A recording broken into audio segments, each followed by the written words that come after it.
Лета 83-го году. Менскае Дынамо рыхтуецца вяртацца дадому з Злучаных Штатаў. Як раптам выяўляецца, што галоўная зорка каманды, нападнік Александр Пракапенка, знік. І гэта ў чужой краіне можа стаць сапраўдным скандалам.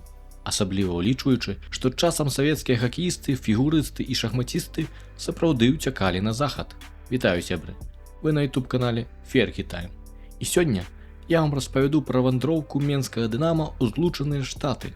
Даглядзіце гэтае відэа да канца, каб даведацца, чым жа скончылася гісторыя з легендарным Пракопам. Менскае Дынамо ў 82 годзе выйграла чэмпіянат Савецкага Саюзу, тым самым атрымаўшы права згуляць у Кубку еўрапейскіх чэмпіёнаў у наступным годзе. Аб іх дэбюце ў Еўракубках ёсць відэа на канале. Ужо пасля Новага году пачаліся размовы аб турнэ ў Паўднёвую Амерыку, якое складалася б з 8-9 гульняў, а гульцам абяцалі па $200-300 за гульню. Аднак кіраўніцтва клуба не пагадзілася, спаслаўшыся на неабходнасць падрыхтоўкі да сезону. Нагадваю, што тагачасныя чэмпіянаты Саюзу гуляліся па схеме вясна-восень. Унутраны чэмпіянат увесну распачаўся значна горш, чым летась. І менчукі ішлі толькі ў другой палове табліцы. І нават у красавіку ніхто яшчэ не ведаў аб будучай вандроўцы. А ў траўні стала ўжо вядома, што Дынамо Менск паедзе ў турнэ па Злучаных Штатах з сяброўскімі гульнямі. Паездка ў ЗША была першай вандроўкай Дынамо ў заходні свет, калі не лічыць сацыялістычныя Польшу і Чэхаславакію. Для амерыканцаў гэта было магчымасцю згуляць з клубам з цалкам іншага сусвету, асабліва ўлічваючы імклівае развіццё ўласнай лігі. Перад ваяжом беларусы перайгралі ў Маскве ЦСКА 1-0 і знішчылі, як зазвычай, Тарпеда, таксама на іх полі 4-0. Дынамо вылецела з Масквы з перасадкай у Франкфурце на Майне.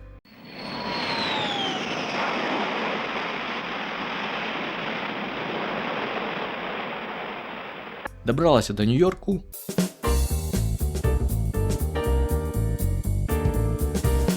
дзе наведалі беларускую місію ў Арганізацыі Аб'яднаных Нацый. А няго ж вандроўка надала добры настрой для ўсёй каманды.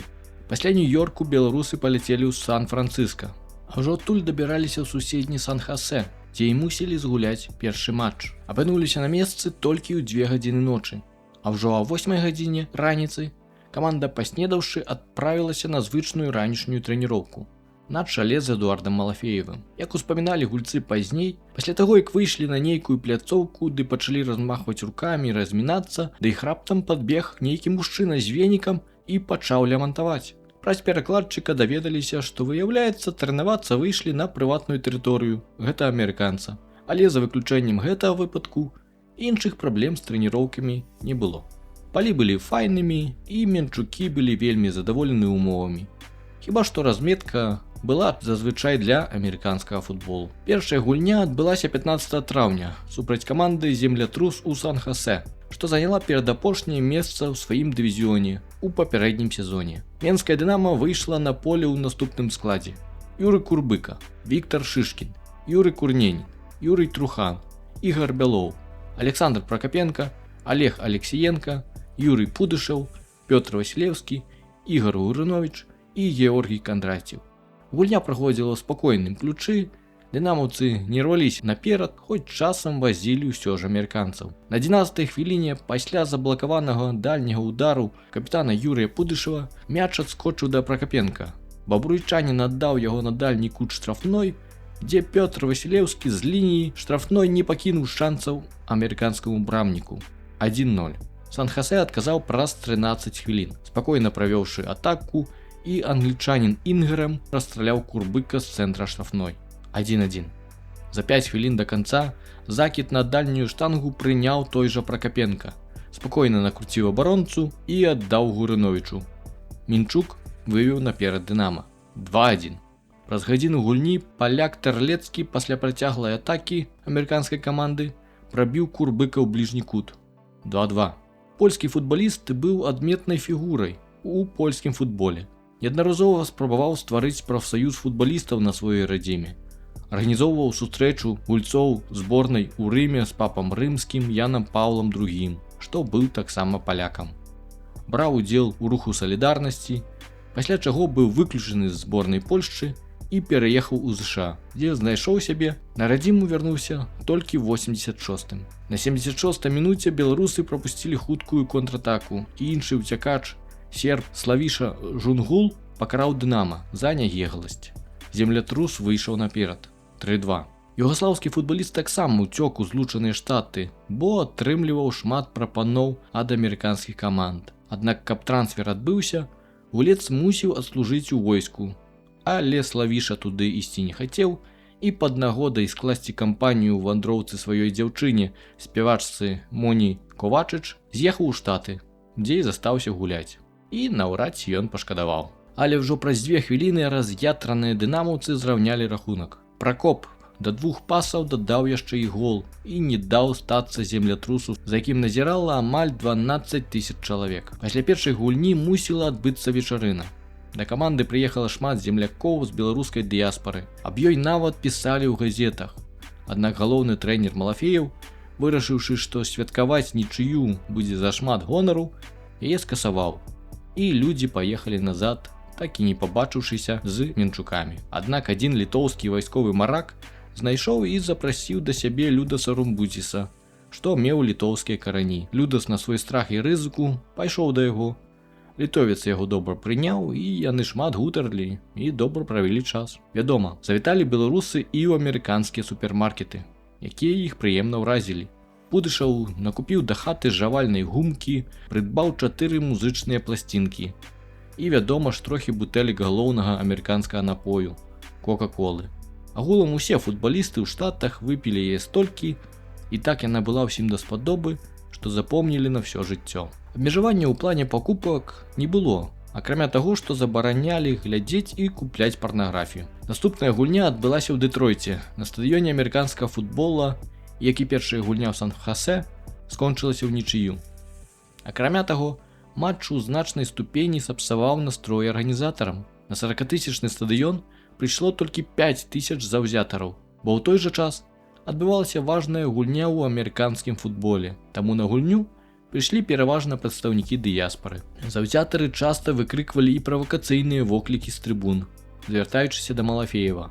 Накшталт «Эдзік, колькі джинсаў у Сібіры». Аднак Эдуард Васильевич на тое не зважаў і заклікаў гульцоў рабіць тое ж самае. Агулам, дынамаўцаў вельмі добра прымалі, нягледзячы на халодную вайну. Па іх просьбам адкрывалі стадыён для трэніровак і выконвалі ўсе просьбы гульцоў і трэнераў. У США цікавасць да футболу набірала папулярнасці, бо няго ж у другой палове 70-х у іх за Нью-Йорк Космас гулялі знакамітыя зоркі Пеле і Франц Бекенбауэр з мянушкай Кайзер. Пра не менш выбітнага футбаліста з такой жа мянушкай, што не згуляў ніводнай хвіліны на поле, але змяніў безліч клубаў, ужо ёсць відэа на канале. Ігор Гурыновіч распавядаў, што гульцы атрымлівалі па $25 сутачных на дзень, якіх за пару тыдняў трохі назбіралі і на іх уласна і куплялі ў супермаркетах з карзін, дзе ўсе тавары прадаваліся па $1 на акцыях, шкарпэткі, станікі і іншыя. Як казаў абаронца Віктор Шышкін, выбіралі брэндованыя рэчы.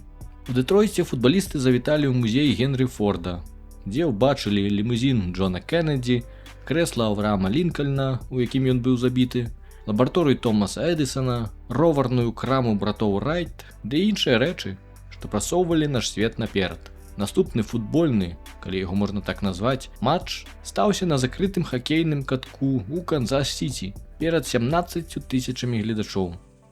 Каманды гулялі 6-6 з вольнымі заменамі, мяч можна было пасаваць цераз борт катка, што быў збіты з дошак. Гэта было больш падобна на міні-футбол ужо, але як ёсць, так ёсць. Супернікам былі каметы Канзас-Сіці, што гулялі ў міні-футбол. Хто прыдумаў з імі гуляць, невядома. Аднак і тут Дынама не здолела ўтрымаць перамогу, бо асноўны час скончыўся з рахункам 5-5, і гульцы сышлі ў распранальню.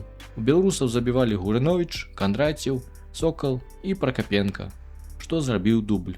Дарэчы, Георгій Кандрацеў меў мянушку Чалентана праз падабенства з знакамітым акторам. У распранальню да гульцоў прыйшоў трэнер супернікаў Пэт Макбрайт і стаў угаворваць згуляць овертайм, бо ў іх так прынята. Гульцы зноўку выйшлі на поле і прайгралі ў овертайме 5-6. У выніку Пасля 3 гульняў чэмпіёны атрымалі 2 нічыі і 1 паразу. Людас Румбуціс прыгадваў, што за нічыю абяцалі ад 100 до 200 даляраў. Атрымалі па 100, бо арганізатары ашчаджалі грошы. Беларус літоўскага паходжання прыдбаў сябе добры аўтамабільны прымач, ладныя калонкі і рэсівер. Адразу відаць, што спадар Людас ужо тады кеміў у музыцы. Дарэчы, і ў аўтобусе музыку ставіў менавіта ён, у тым ліку і песні па-літоўску. 25 траўня Дынамо згуляла з камандай ЗША, што хутчэй за ўсё уяўляла сабою зборную з найлепшых гульцоў лігі. Пасля папярэдніх праблем з заўзятарамі, арганізатар турнэ прадаў правы на гульню мясцовай кампаніі, баючыся, што гледачоў зноўку будзе мала. Аднак у Сент-Луісе больш за 30 000 заўзятараў, што было нямала для 50-тысячнага мемарыяльнага стадыёна Буша, што меў назву ў гонар заснавальнікаў бровара Будвайзер. А няго ж, футбалістаў вельмі здзівіла, што стадыён можа належаць прыватнай піваварні.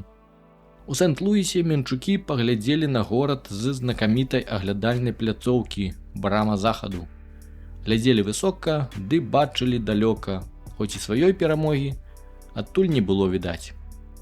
Менавіта ў Сент-Луісе дынамаўцы знайшлі сваіх зацятых заўзятараў, а дакладней заўзятарак. Бо амерыканскія жанчыны кідалі кветкі на поле і апантана падтрымлівалі беларусаў. Амерыканцы адкрылі лік на 13-й хвіліне. Азначыўся Джон Хейс. Людас Румбуціс на 30-й мінуце зраўняў лік і першы тайм скончыўся ў нічыю. 1-1. Чыка Борха з Нью-Йорк Космас забіў гол праз 2 хвіліны другога тайму.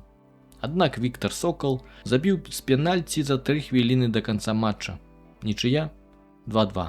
Такім чынам Дынамо Менск скончыла турнэ з 4 гульняў, маючы 3 нічыі і 1 паразу. Наведалі дынамаўцы і бровар Будвайзера, што няго ж іх уразіў. Не абышлося і без дэгустацыі піва. Такая вандроўка не магла не спадабацца, як і кожнаму беларусу. Як мяркуеце, Будвайзер лепей за лідскае? Пішыце сваё меркаванне ў каментарах. А ўжо перад адлётам знік Пракапенка, што сустрэў землякоў з Бабруйску і пайшоў з імі пагаварыць, так бы мовіць, папярэдзіўшы Пудышава. А няго ж на агульнай вячэры страту зоркі заўважыў куратар каманды, генерал Васілій Шкундзіч, што ўшчаў збучку галоўнаму трэнеру, капітану каманды Пудышаву і начальніку каманды. Даўшы 2 гадзіны на пошукі, пайшлі на ганак гатэлю пакурыць, дзе і заўважылі Пракопа, што спакойна сябе вяртаўся назад. Пабачыўшы ўжо, здавалася, страчаную зорку, генерал пачаў яго цалаваць нібы касманаўта пасля вяртання з палёту. Сябры, я дзякую тым, хто даглядзеў гэты выпуск да канца. Як вы ацэньваеце вандроўку Дынамо ў ЗША? Як на маю думку, у якасці падрыхтоўкі да дэбюту ў Еўропе гэта не шмат ім дало. Але агулам мяркую, усе былі задаволены. Хіба толькі Малафееву Амерыка не спадабалася. Пастаўце падабайку гэтаму выпуску і націсніце на званочак, каб не прапусціць наступнае відэа. Ну а пакуль.